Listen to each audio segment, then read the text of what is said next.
बुरे कर्मों का बुरा फल। एक प्रेरणादायी कहानी। बहुत समय पहले की बात है।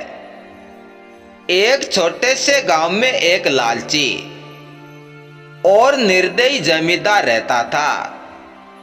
वह गरीब किसानों से उनकी मेहनत का फल छीन लेता और बदले में उन्हें तुच्छ धन देता।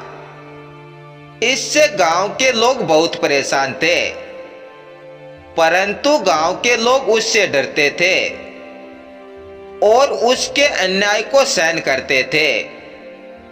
एक दिन गांव में एक साधु आए।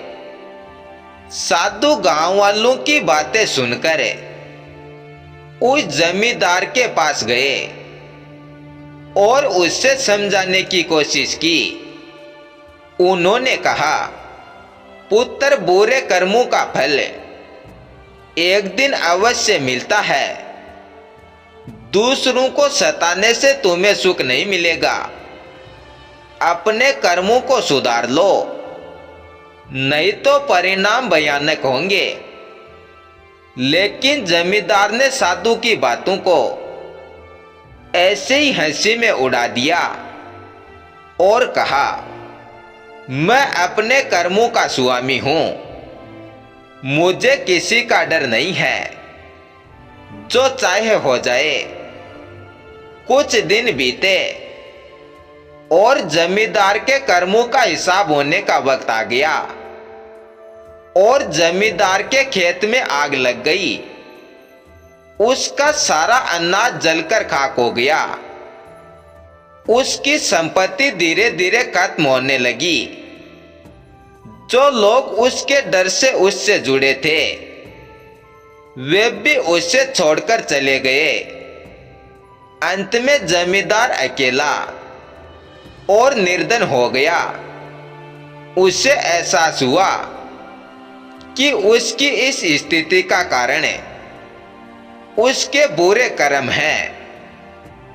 वह साधु को ढूंढने गया और ढूंढकर अपनी गलती की माफी मांगी। साधु ने उसे क्षमा कर दिया और कहा, अब भी देर नहीं हुई है। दूसरों की सेवा करो। जिनका बुरा किया है उनका भला करो और आज से अच्छे कर्म करने शुरू करो। यही तुम्हारे बुरे कर्मों का प्रायश्चित होगा।